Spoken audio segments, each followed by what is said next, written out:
Aleluya, y dice: yo cantaré en la tempestad, fuerte y más fuerte mi alabanza se oirá. Está hablando en cuanto a levantarse en medio de las dificultades. Está hablando en cuanto a alabar a Dios en medio de la tempestad. Aun cuando usted ya sienta que no tiene fuerzas, ¿de dónde recibe las fuerzas el cristiano? El creyente recibe sus fuerzas de Dios mismo. Y en este día quiero iniciar una nueva serie en la primera epístola del apóstol Pedro. Y yo sé que hemos estado estudiando Pablo, ya lo conocemos tan bien. Sin embargo, hay otros siervos, otros hombres de Dios que han hecho grandes cosas por el cristianismo, y uno de ellos es el apóstol Pedro, que tanto conocemos de él. Y en realidad acabamos de concluir nuestra serie en cuanto a los verdaderos valores cristianos. Y concluimos el capítulo 7 de Mateo, y Jesús hablándole a los discípulos y a la multitud que le rodeaba, les dice: si ustedes guardan estas cosas, dice, los compararé con un hombre que fundó su casa sobre la roca. Pero si no las guardan, los compararé a un hombre que fundó su casa sobre la arena. Y con ese mismo pensar como medio de transición, quiero pasar a estudiar a Pedro. ¿Por qué? En primer lugar, su nombre significa roca o piedra. Y cuando Jesús le dijo: yo te digo que tú eres Pedro, y sobre esta roca edificaré mi iglesia, le está diciendo: tú eres una piedra esencial para la iglesia, pero sobre esta roca, sobre esta montaña, hablando de él mismo, edificaré mi iglesia. Entonces, ¿qué tan importante es Pedro para la iglesia, aún hoy en día? No cabe duda que Dios tenía grandes planes para este hombre, y es lo que vamos a ver hoy. Con la ayuda de Dios estaremos llegando al versículo 2, porque quiero hacer una introducción para que usted entienda de dónde viene el trasfondo de este libro. Iniciando con nuestro versículo clave para este libro, se encuentra en 1 Pedro 2:9, lo cual quizás usted ya lo conoce. Mas vosotros sois linaje escogido, real sacerdocio, nación santa, pueblo adquirido por Dios, para que anunciéis las virtudes de aquel que os llamó de las tinieblas a su luz admirable. ¿Quién era Pedro? Este hombre era un originario, que quiere decir nació en Betania. Ahí fue donde quizás creció.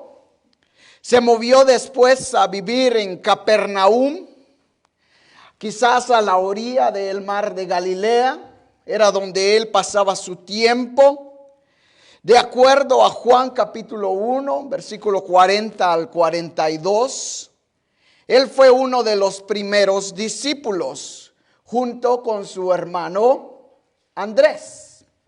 Y podemos ver la importancia de compartir con nuestros familiares, de traer personas a Cristo. Cuando Andrés se dio cuenta que Jesús era el Mesías, él fue y le dijo a Pedro: hemos hallado al Mesías. Y los dos, dice la palabra de Dios, que dejaron sus redes y siguieron a Cristo. Pedro fue uno de los primeros discípulos que Jesucristo escogió para su ministerio. Pero también Jesucristo le dio un sobrenombre, que era Cefas. Esto es arameo para Petros, que quiere decir, como ya dije anteriormente, roca.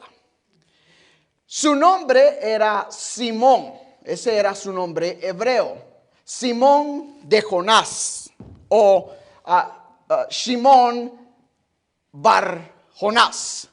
es en hebreo. Ese era su nombre, así era como lo conocían.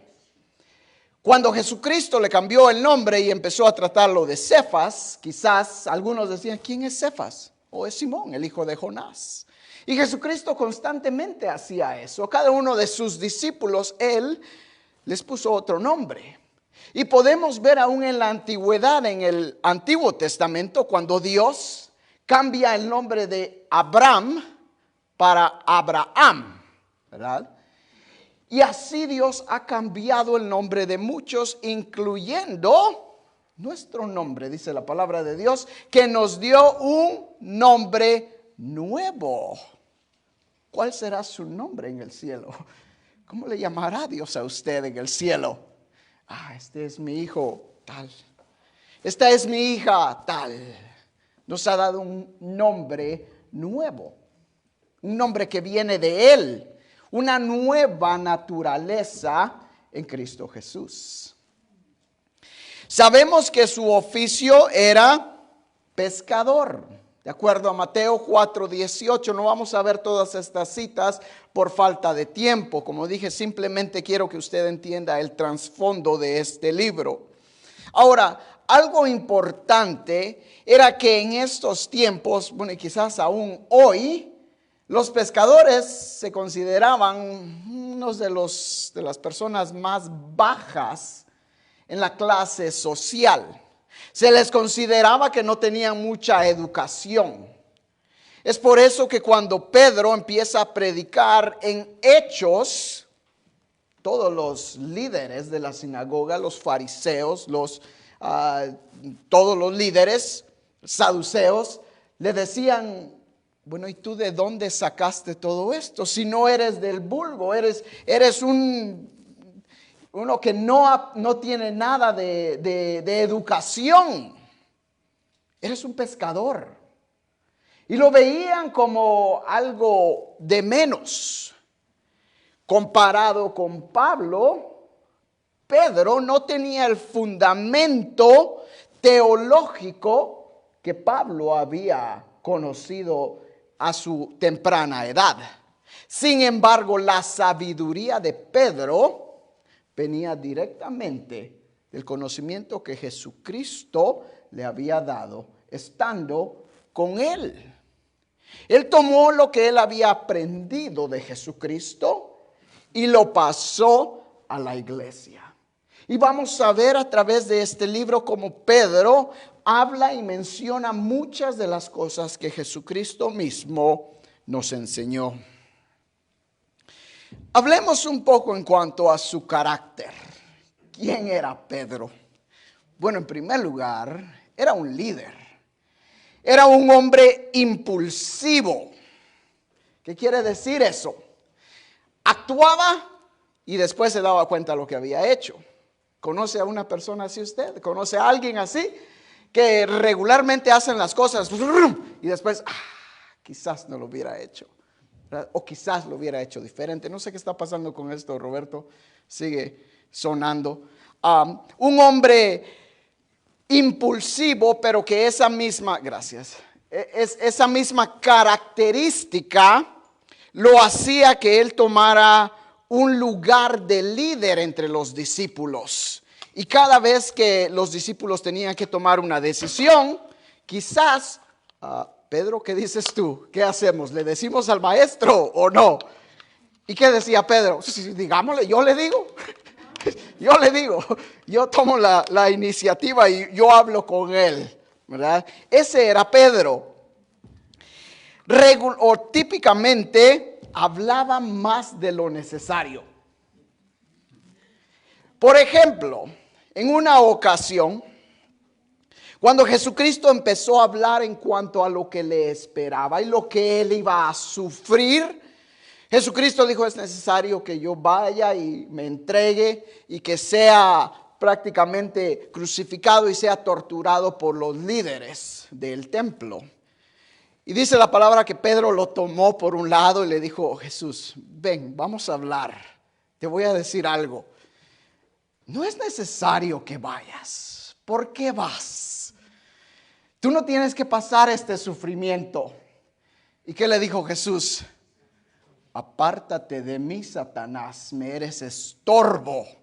¿Qué cree que dijo Pedro en ese momentito? Mejor me hubiera quedado callado. Y regularmente Pedro hacía cosas así. Cuando vemos la historia de los 4 evangelios, podemos deducir que quizás era un poco gruñón, ¿verdad?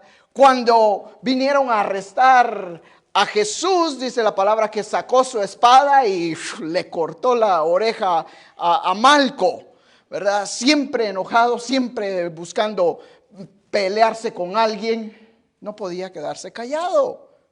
¿Conoce a alguien así? Un poco carnal. Cuando lo vemos de dónde inició y dónde terminó, yo no sé usted, pero yo me gozo porque digo, si Pedro pudo llegar a ser usado por Dios de la manera que Dios lo usó, yo creo que yo también puedo. Porque no seré como él.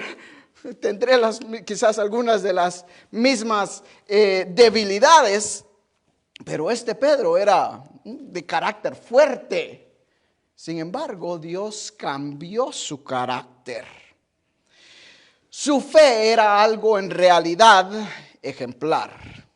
Y su fe empezó a crecer conforme él iba conociendo más a su maestro.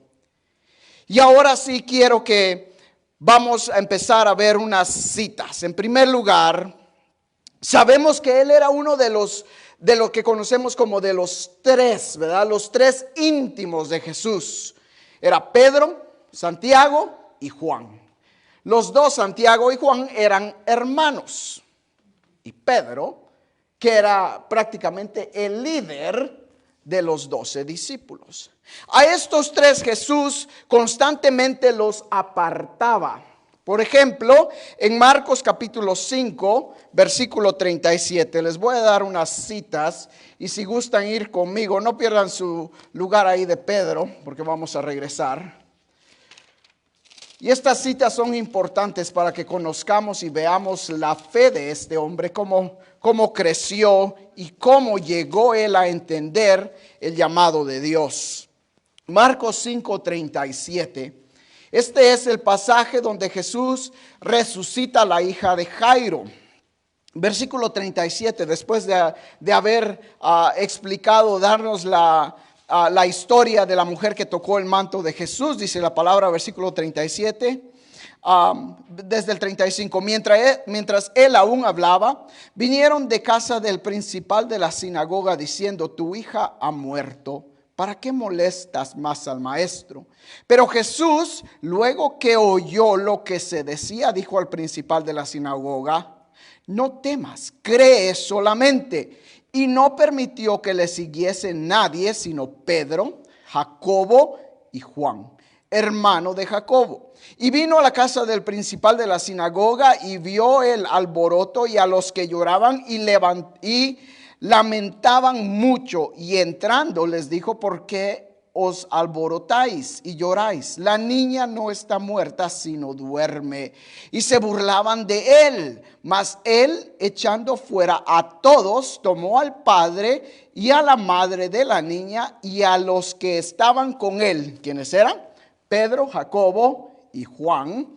Y entró donde estaba la niña. Y tomando la mano de la niña le dijo, Talita cumi, que traducido es, niña, a ti te digo, levántate. Y luego la niña se levantó y andaba, pues tenía 12 años, y se espantaron grandemente.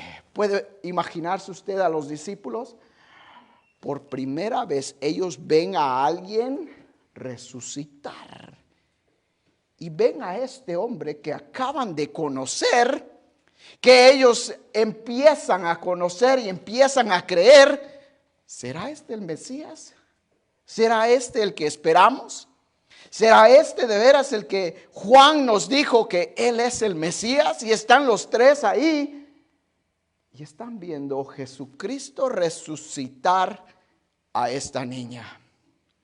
Bueno, lo primero que pasó por su mente es espantados. No lo creían. Ahí estaba Pedro. Vamos a Mateo 17:1. En este pasaje encontramos la transfiguración, cuando Jesucristo en realidad demostró su divinidad frente a estos tres. Y solo se encontraba una vez más Pedro, Jacobo y Juan cuando él subió a ser transfigurado. 6 días después, versículo 1, capítulo 17 de Mateo, Jesús tomó a Pedro, a Jacobo y a Juan su hermano y los llevó aparte a un monte alto. Y se transfiguró delante de ellos y se resplandeció su rostro como el sol y sus vestidos se hicieron blancos como la luz. Y he aquí les aparecieron Moisés y Elías hablando con él. Entonces Pedro dijo, ahí va otra vez, Señor, bueno es para nosotros que estemos aquí. Si quieres, hagamos aquí 3 enramadas, una para ti, otra para Moisés y otra para Elías. Mientras él aún hablaba, una nube de luz los cubrió y he aquí una voz desde la nube que decía, este es mi hijo amado, en quien yo tengo complacencia. A él oíd. Ahí está Pedro, una vez más, empezando a conocer a este hombre, a este Jesús. Si voltea usted unas hojitas anteriores, el capítulo 16. Pedro es el primero que confiesa, tú eres el Cristo. En el capítulo 16, Jesucristo les acaba de preguntar, ¿quién dice la gente que soy yo? En el versículo 13, capítulo 16, versículo 14 dice, ellos dijeron, unos Juan el Bautista, otros Elías y otros Jeremías o alguno de los profetas. Él les dijo, ¿y vosotros quién decís que yo soy? Respondiendo Simón Pedro dijo, tú eres el Cristo, el Hijo de Dios viviente. Pedro ya había visto a Jesús resucitar a esta niña. Había visto ya varios milagros que habían causado que él dijera, tú eres el Cristo, tú eres el Mesías, tú eres el que esperamos. Ahora, yo no sé usted, pero después de haber visto todo eso, uno dijera, la fe de Pedro está fundada, no hay nada que lo pueda mover. Sin embargo, sabemos que tenía varias faltas. Y vamos a ver unas de sus fallas como humano. En primer lugar, Mateo capítulo 26 nos demuestra que era un poco dormilón. No podía quedarse despierto. Mateo 26, 46, cuando Jesús acaba de subir a Getsemaní, iba a orar antes de ser entregado. Y Jesús les dice en el versículo 18, entonces Jesús les dijo, mi alma está muy triste hasta la muerte, quedaos aquí y velad conmigo. Jesús les está diciendo a estos tres, a Pedro, Jacobo y Juan, los necesito ahorita, necesito que oren conmigo, necesito que velen conmigo, necesito sentir su apoyo. La humanidad de Cristo necesitaba ese apoyo de los discípulos. ¿Y qué hicieron? Se durmieron bien dormiditos, planchando oreja. Versículo 39, yendo un poco adelante, se postró sobre su rostro, orando y diciendo, Padre mío, si es posible, pasa de mí esta copa, pero no sea como yo quiero, sino como tú. Vino luego a sus discípulos y los halló durmiendo. Y dijo, ¿a quién? A Pedro, específicamente a Pedro, así que no has podido velar conmigo 1 hora. Velad y orad porque no entréis en tentación. El espíritu a la verdad está dispuesto, pero la carne es débil. Otra vez fue y oró por segunda vez diciendo: Padre mío, si no puede pasar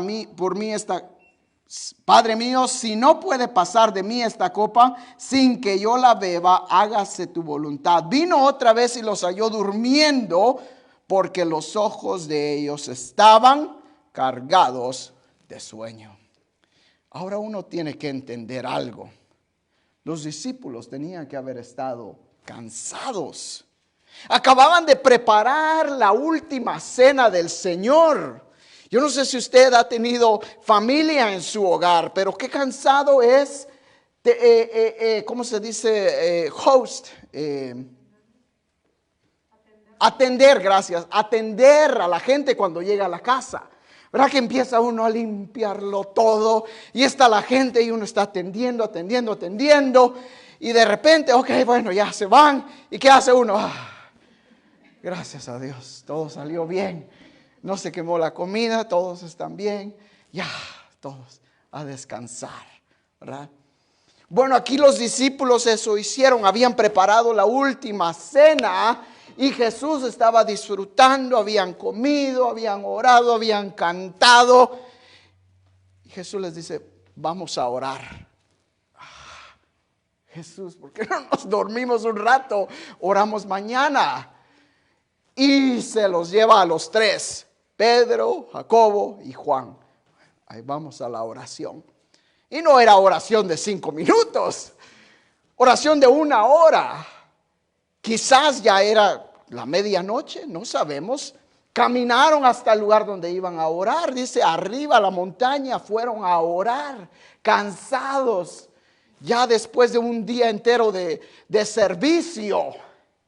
Llegan y Jesús empieza a orar. Y los discípulos, bien cuajaditos, bien dormiditos, cansados. Y Jesús le dice a Pedro: Pedro, ¿no pudiste velar conmigo 1 hora? Y pobre Pedro: perdóname, Señor, estoy cansado. Jesús se va otra vez. Es interesante, mis hermanos, que aún en nuestras debilidades, Dios nos usa. Yo sé que a veces venimos cansados. Yo sé que el lugar está tan cómodo. Fácilmente quedamos bien dormiditos, ¿verdad? Aún me dicen: el espíritu está dispuesto, pastor, pero la carne es débil. Y para mí esto me alienta, porque si se le durmieron a Jesús, ¿qué puedo esperar yo? ¿Verdad?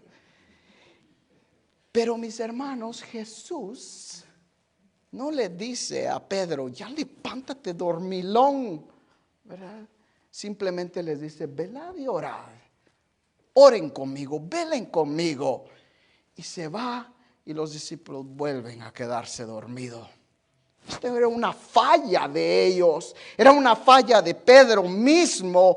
Él tenía que haber velado con Jesús y no lo pudo hacer. Él tenía que haberle dicho a los discípulos: hey, tenemos que estar con el maestro, él nos necesita en este momento. Y en vez, los tres quedaron bien dormiditos. Luego, ya sabemos que un capítulo más adelante, cuando Jesús está en el patio siendo interrogado, Jesús le acababa de decir a Pedro: Pedro, esta noche me negarás 3 veces. Y él dijo: nunca. Bueno, Jesús les había dicho: todos me van a dejar, todos se van a ir, todos van a salir corriendo. Y Pedro dijo: no, Jesús, yo no. Aunque todos te dejen, aunque todos se escandalicen, yo no. Si es necesario, hasta muero por ti. Y Jesús le dijo: Pedro, antes que cante el gallo me vas a negar 3 veces. Imagínese usted a Pedro: no, Jesús, no, esta vez sí no. Ya dormimos, ya estamos despiertitos, ahora sí, estamos listos, ¿verdad? Ya sabemos la historia. capítulo 26, versículo 69 al 75. Dice la palabra, perdón, ¿qué dije? 26. Sabemos que dice Pedro, versículo 69, Pedro estaba sentado fuera en el patio y se le acercó una criada diciendo: tú también estabas con Jesús el Galileo. Mas él negó delante de ellos diciendo: no sé lo que dices. Saliendo él a la puerta, le vio otra y dijo a los que estaban ahí: también este estaba con Jesús Nazareno. Pero él negó otra vez con juramento: no conozco al hombre. Un poco después, acercándose los que por ahí estaban, dijeron a Pedro: verdaderamente también tú eres de ellos, porque aún tu manera de hablar te descubre. Entonces él comenzó a maldecir y a jurar: no conozco al hombre. Y enseguida cantó el gallo. Qué dolor ha de haber sentido Pedro en ese momento. Como que le hubieran traspasado el corazón. Ahora usted puede imaginarse la escena. Jesús en el patio. No sabemos si cruzaron las miradas y Jesús lo vio con esos ojos de amor.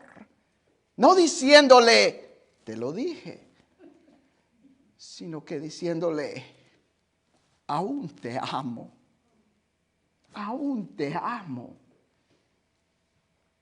Y Pedro, dice la palabra, entonces Pedro se acordó de las palabras de Jesús que le había dicho: antes que cante el gallo me negarás 3 veces. Y saliendo lloró amargamente.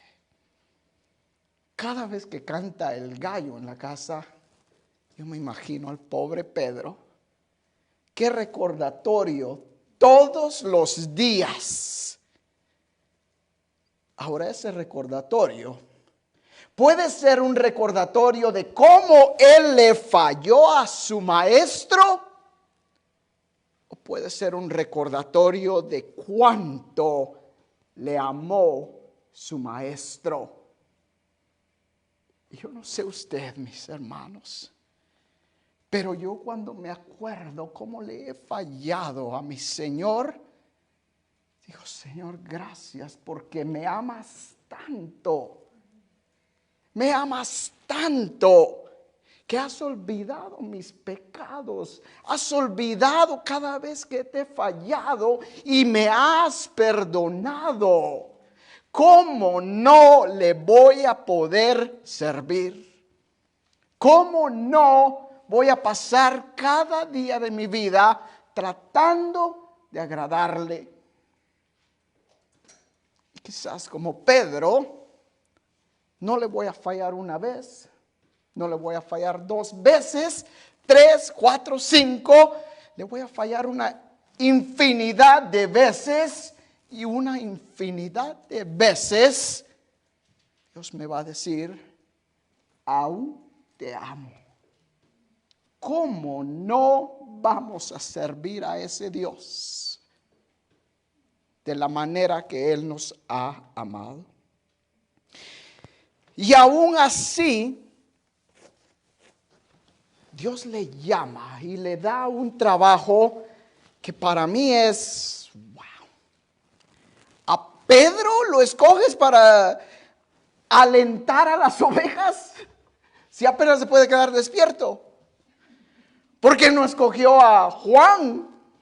¿O por qué no escogió a otro? A Pedro. Y en Juan capítulo 21 nos dice la palabra: después que Jesús había ya resucitado, ya había cenado con ellos una vez más, había estado con ellos. Yo estoy seguro que ya había hablado con Pedro y Pedro le había dicho: perdóname, Señor. Y Jesús le dijo: no te preocupes, Pedro, olvídalo, olvídalo, sigue adelante. Este es apenas el principio de lo que viene. Y en este pasaje Jesús le da el llamado. Versículo 15, cuando hubieron comido, Jesús dijo a Simón Pedro: Simón, hijo de Jonás, ¿me amas más que estos? Le respondió: que te amo. Él le dijo: apacienta mis corderos. Volvió a decirle la segunda vez: Simón, hijo de Jonás, ¿me amas? Pedro le respondió: sí, Señor, tú sabes que te amo. Le dijo: pastorea mis ovejas. Le dijo la tercera vez: Simón, hijo de Jonás, ¿me amas? Pedro se entristeció de la manera que le dijese la tercera vez: ¿me amas? Y le respondió: Señor, tú lo sabes todo. Tú sabes que te amo. Jesús le dijo: apacienta mis ovejas. Aún después de haberle fallado, Jesús le dice: quiero usarte. Tengo un trabajo para ti. Tú vas a apacentar mis ovejas. Tú vas a alentarlas. Tú vas a asegurarte que estén firmes, que estén alentadas. Pedro tomó ese llamado y dijo: ya no le vuelvo a fallar a mi Señor. Quizás ustedes como yo en esta mañana, y usted se da cuenta cuánto le ha fallado a su Señor.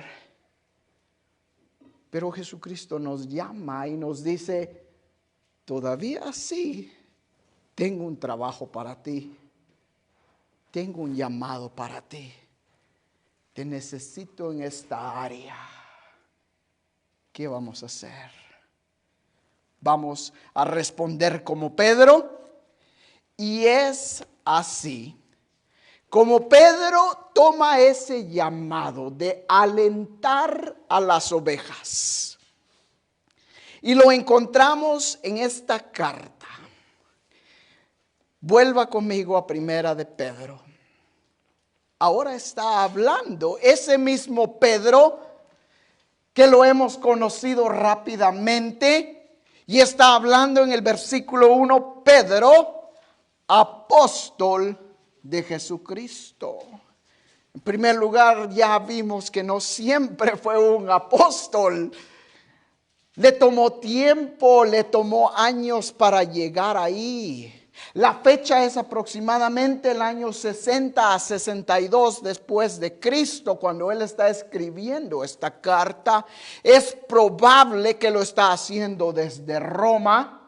Y él está escribiéndole a estas iglesias. Ahora ya hemos visto lo que es un apóstol. Viene del griego apóstolos, que quiere decir enviado. Entonces, la pregunta se hace a veces: ¿hay apóstoles hoy en día o no? Y se los he dicho muy claramente: sí y no. Porque por definición, un apóstol es alguien que es enviado.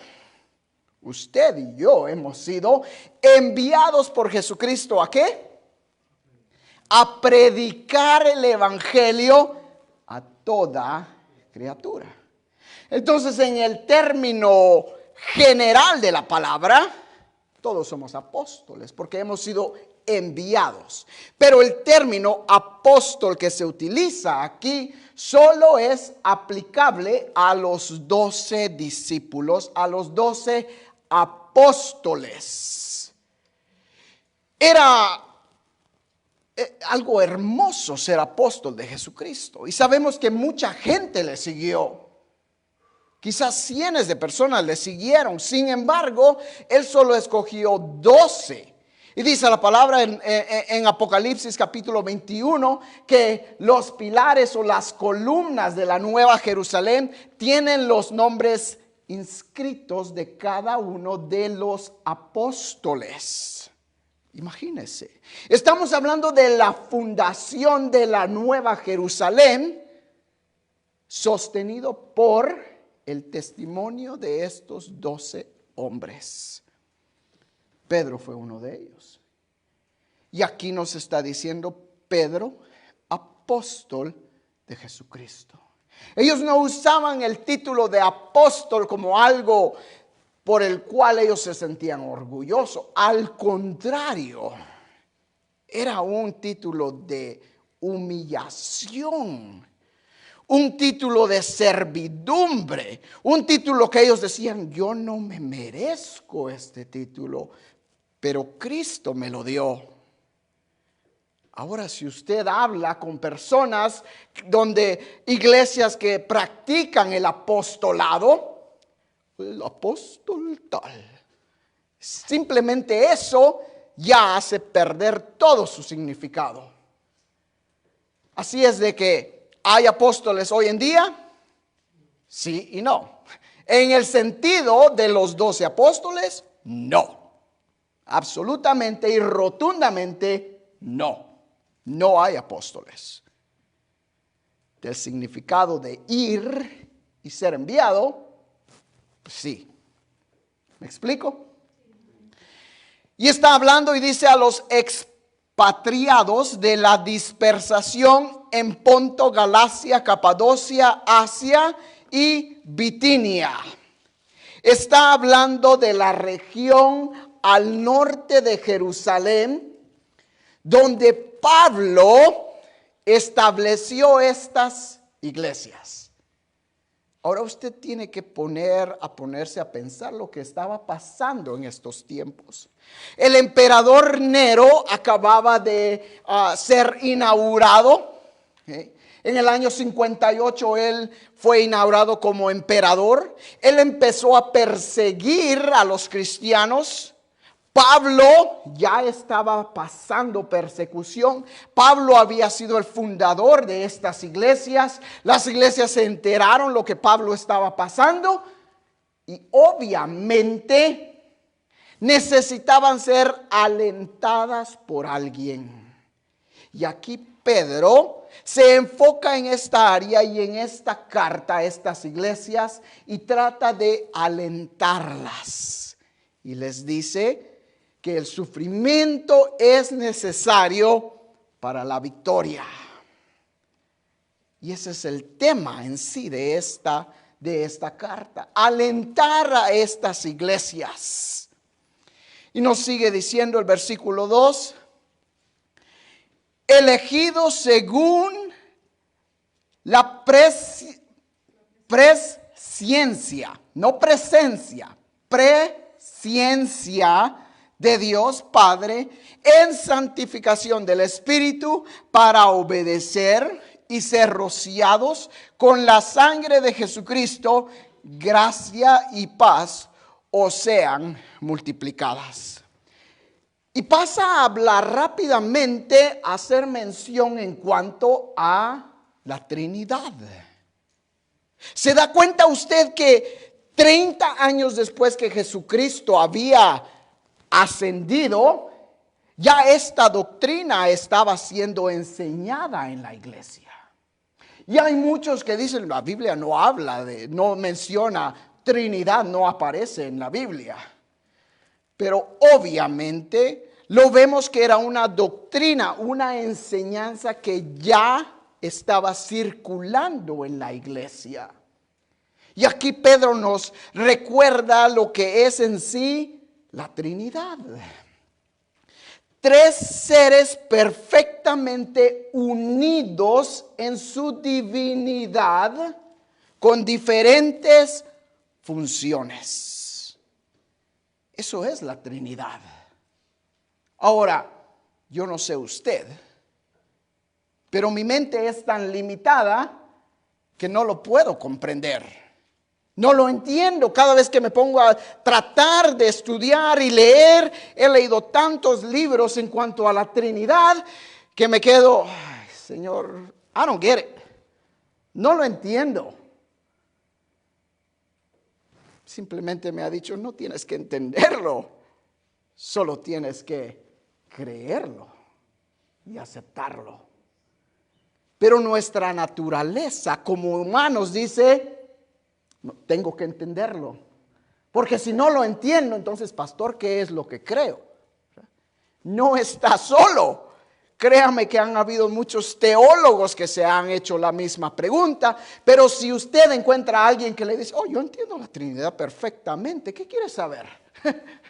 Usted debe de tener cuidado y debe de decir, ¿cómo es que este sí lo entiende, pero los otros cientos de otras personas, siervos de Dios, no lo entienden completamente? La palabra nos dice en Deuteronomio que hay cosas que no nos pertenecen a nosotros. Las cosas secretas, dice, le pertenecen a Dios. Las que nos ha revelado a través de su palabra, nos pertenecen a nosotros para compartir con nuestros hijos. Eso nos dice la palabra. Entonces, lo que le puedo decir es que las funciones de cada uno de estos seres es Dios Padre quien nos elige. Aquí viene la doctrina de la preelección, ¿verdad? La predestinación, lo cual ya lo hemos estudiado muy cuidadosamente. Entonces no vamos a entrar en detalles. Pero Dios Padre nos ha elegido desde antes de la fundación del mundo. Jesucristo nos cubre con su sangre y el Espíritu Santo es quien nos santifica. 3 personas en perfecta unidad, en perfecta divinidad, con diferentes funciones.